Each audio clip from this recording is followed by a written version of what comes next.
listen, never in my life associated the word boring with baseball. We know what's up.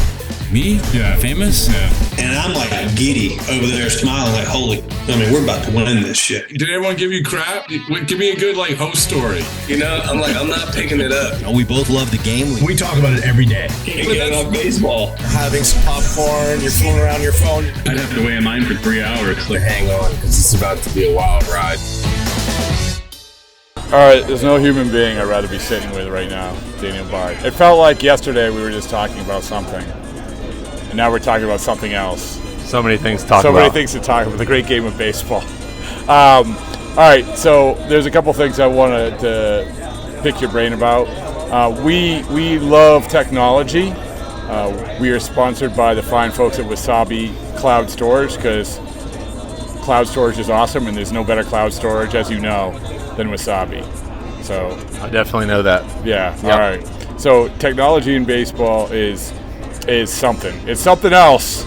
And with pitching, I think it's an interesting one because technology overload is a very real thing for pitchers. Like I watch guys go out to bullpens, and there's 4 guys with laptops out there now.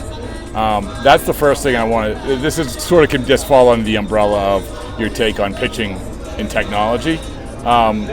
When you see something like that, what is your take?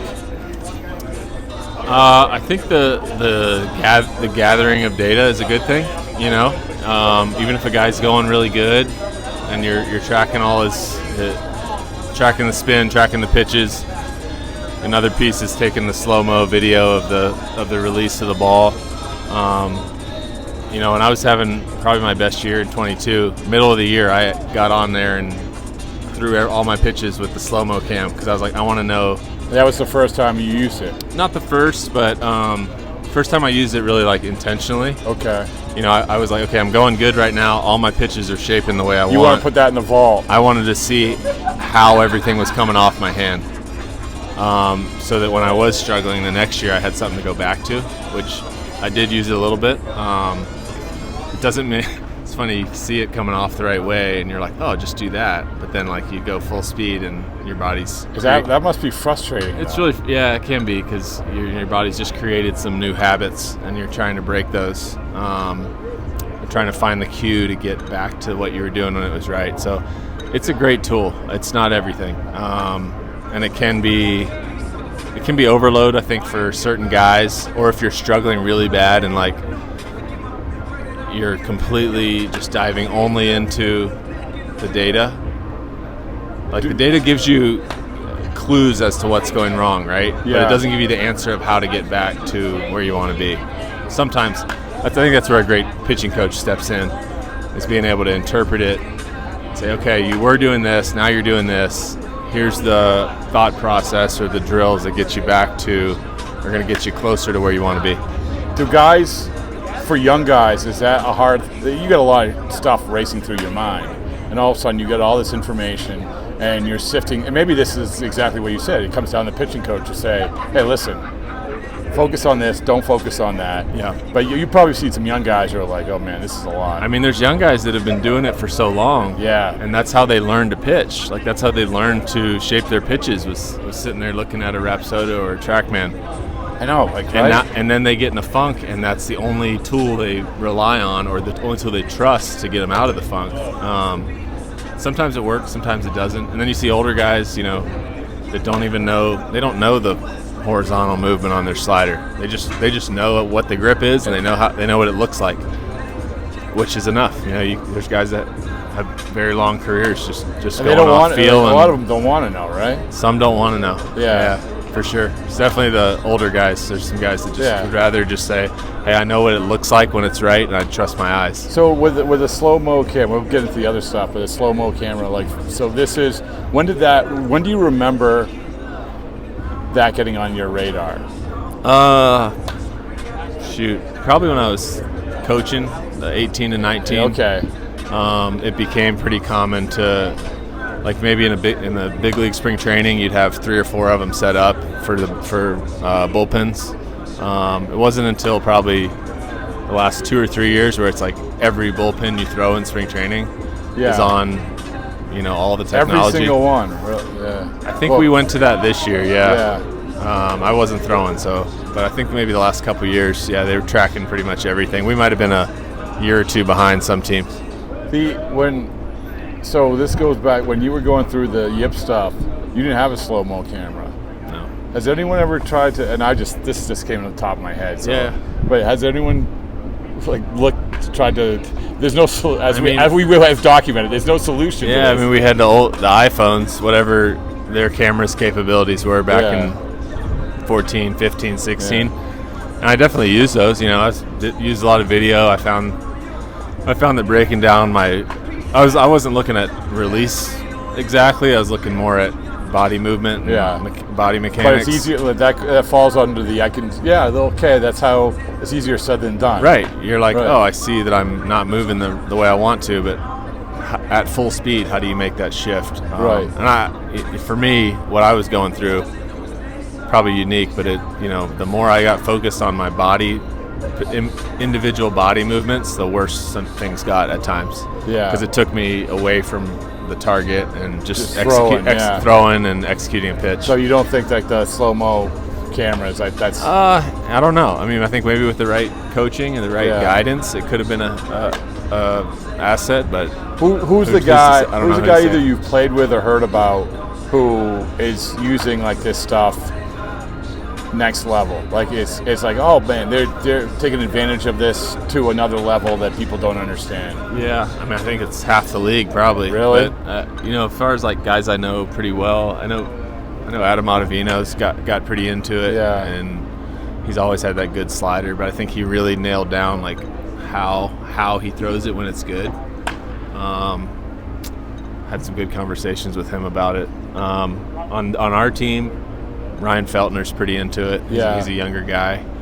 It is like you said, it's like high school now, and the parents are buying this stuff for the kids. Yeah, or you're going to the facility that has the best technology, not the best coach necessarily. Sometimes it's the same. But and if you go to the really big development places like Driveline and Tread, they're heavily relying on it. And I think those guys are getting hired by teams. Yeah, right? I think that's one thing they're pretty good at. A lot of people in pro ball don't like to acknowledge this on the coaching side, but there's some 25, 28-year-old coaches at Driveline and Tread that are pretty smart, pretty well versed in watching a bullpen, watching the numbers, and then tweaking things and getting the guys, the numbers to change pretty quick. Wow. And that's why they get hired.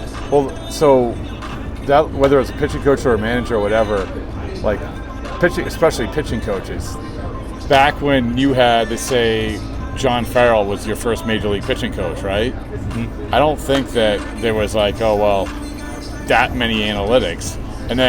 And there's guys who, Brent Strom or whoever, who have kept going and become successful. I'm just fascinated by how the pitching coaches are able to balance what they know with the information, with the techniques and mentality that got them to that point with all that success, and then all of a sudden front off, oh, by the way, here's a bunch of stuff. Yep, I think it's adapt or die, right? But I think always the best pitching coaches have been adaptable to the pitchers that are on their staff, right? You might have one guy that only wants to talk mechanics. Yeah. You might have another guy who only wants to talk about the mental side, the mindset, or only wants to talk through how to attack hitters and pitch sequences, things like that. And it's knowing each player, speaking their language. You might be delivering the same idea to three different guys, but you might say it 3 different ways. That's the best pitching coaches to me. Yeah, but it's easier able said to do than that. done, man. Oh, wait, that's why there's not many good ones out there. I think. Well, and also it's the flip side of it. Now you have if you have the 20-somethings coming up and say, no, you don't understand. This is how it is. I've had pitching coaches say, the bullpen games always works. Always. Well, okay, no, not always. There's a human element. The starter might be in a rhythm in terms of his routine or whatever it is. So yeah. There's definitely more than one way to do it, but I think Strom's a good example. I think he's adapted been doing it a long time, since before there was all we had was a radar gun, right? And then now you have 5 different kinds of technology tracking one guy's bullpen.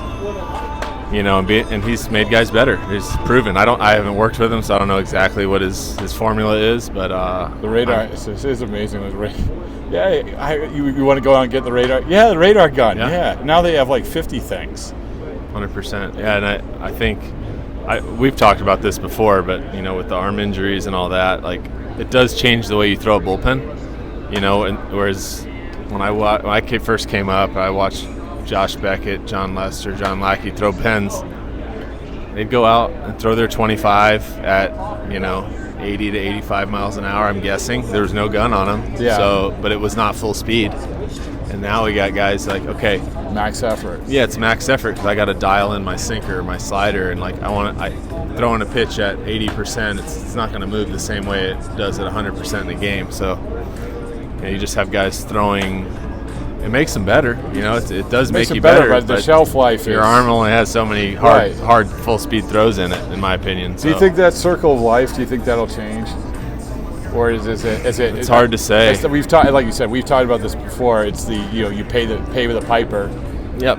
Because hey, listen, oh my God, he threw the shit out of that bullpen. It's hard to get people to back off from trying to be the best they can be, right? Even when there is a risk, like.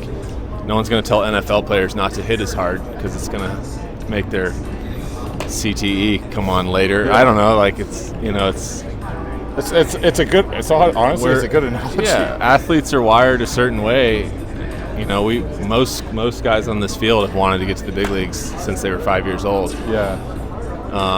And there's a reason we got here is because we did every possible thing we could to train ourselves, prepare ourselves, and guys continue to do it each day when they get here. It's really hard to say, hey, back off for health reasons.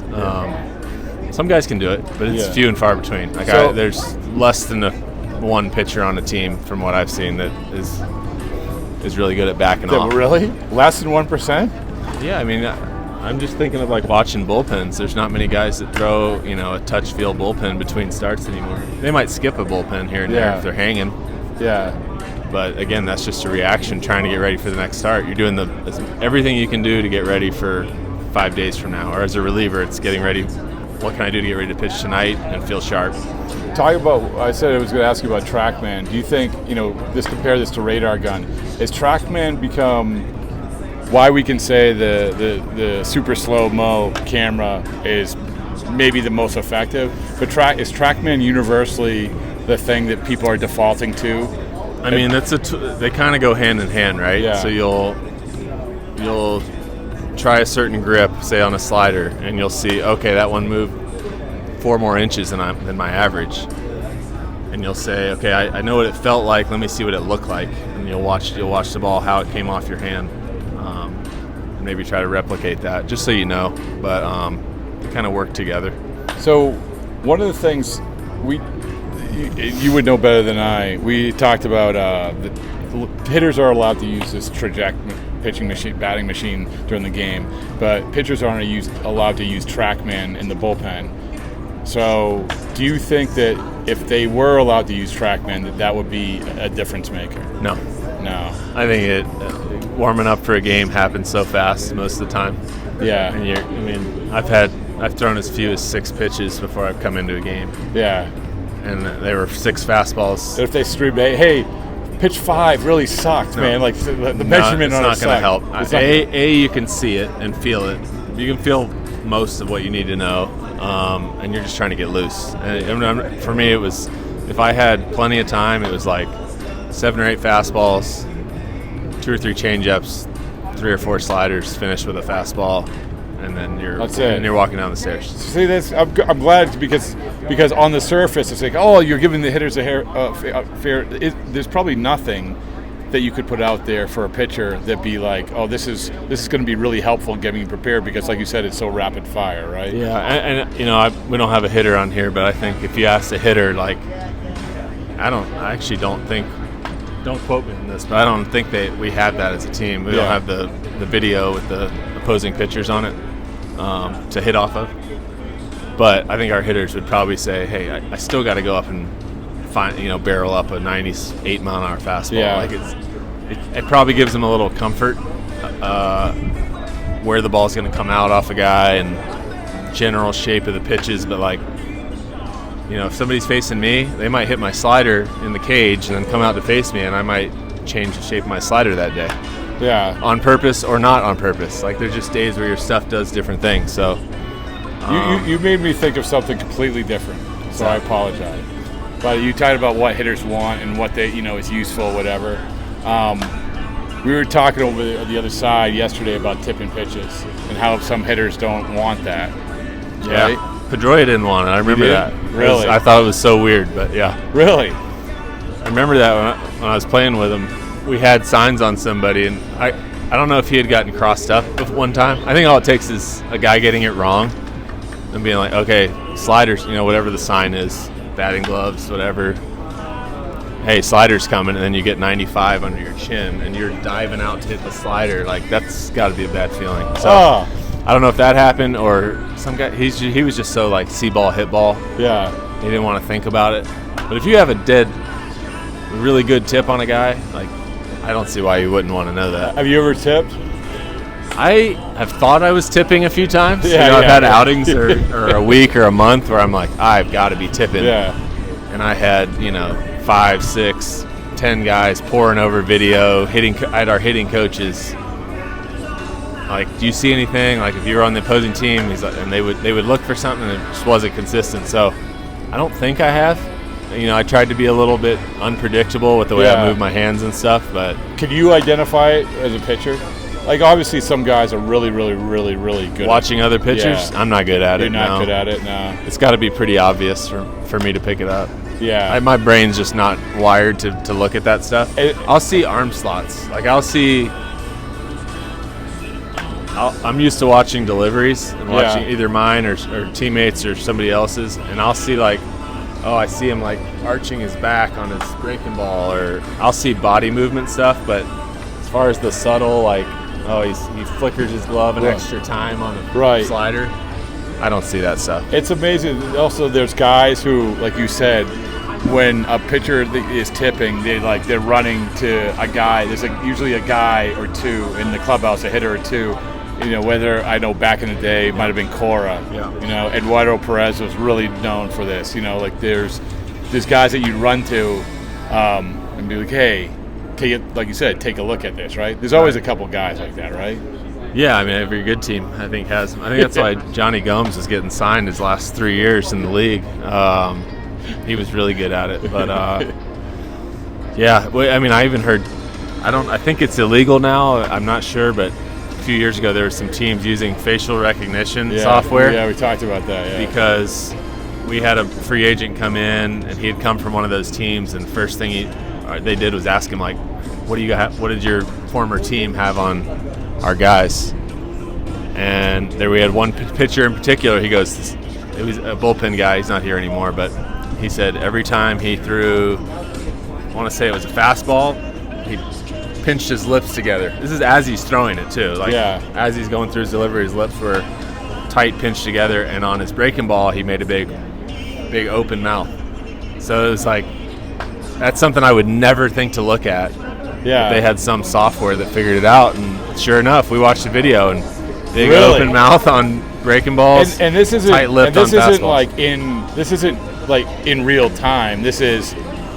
That's I think where it got sketchy. Is they were like zooming in on the face. They had software that would run it with every pitch. Yeah. And then after the game, it would pull out different tips. Yeah. I want to say with the whole Astros thing that might have become illegal. I tell you what, there's like all this stuff is crazy. It's like limb movement, biomechanics, it's nuts. It's just pitch the ball. Let's go. I just want to get back to throw ball, hit ball, play, hit the ball with the stick, and have fun doing it. How you doing? What's going on with you? Rehab? Yeah. I'm one day better than yesterday. Okay. Not much. Got out of the brace. Yeah. I can work out and run now, so I feel somewhat athletic. When do you think you can throw a baseball? I think October, November, I can pick up a ball. I'll probably push it back to November. Okay. And start ramping up through the winter and see where we're at in the spring. Well, this is good stuff. Last question is, we were talking a lot about this maybe like dovetails with technology. When you got called up initially, the challenges of getting called up for the first time and being in the major leagues for the first time, I was just talking to Brenton Doyle about this. I think if for position players, it might be more challenging, there's been more examples of guys not being able to carry over the success. Yeah. But first of all, what do you remember about that the difference when you first get called up to the major leagues? So when I first got called up, I was riding a pretty good hot streak, like not just results, but I just felt really good throwing. I was super confident in how I was throwing the ball. But it's still your debut, and I remember saying to my wife, she's like, "Are you nervous? Are you worried?" I don't know how she worded it, but like, "Are you nervous? Like, how it's gonna go?" I was like, "No, I feel great. Like, I know I can get big league hitters out, but I'm worried I'm gonna do something stupid like trip running out of the bullpen." This is the first time I've really pitched on like national stage, right? Yeah. That goes away. That went away pretty quick, but I think the biggest pressure that I felt is like you want to prove yourself to your teammates. They're like, I belong, and yeah. I'm gonna help this team win games, because knowing now as a veteran, like that's all you care about when a guy gets called up. Is can he help us win some games? That's it. Can he help us? I mean, and obviously that's changed where it's I'll go carry the backpack and go do that. Like it's like, can you help us win games? More than ever. I mean, we still make them carry the backpack, but it's purple. But yeah, I think that's once you're up here, and even if you've had a few games under your belt to get just those first time nerves out, it's just, hey, I want to be a part of this team. I want to be like a contributing member, and that never goes away. Yeah. Like last year, I was 38 years old, and I didn't feel like I was pulling my weight. It's just a shitty feeling. You're like, I don't feel like I'm pulling my weight. I know I'm a veteran, all that. Hey, man. And that just never goes away. And I don't think it should go away. That should be your goal every day. Is like, how do I help the team win? I might not feel my best. I might not be fully healthy, but like, I'm here, I'm suited up, and like, I want to help the team win a game. When you come back next year, you're going to feel that way again. 100%. Yeah. I don't expect that to go away. Well, all right. I look forward to that moment. Yeah. Thank you. Thanks, Rob.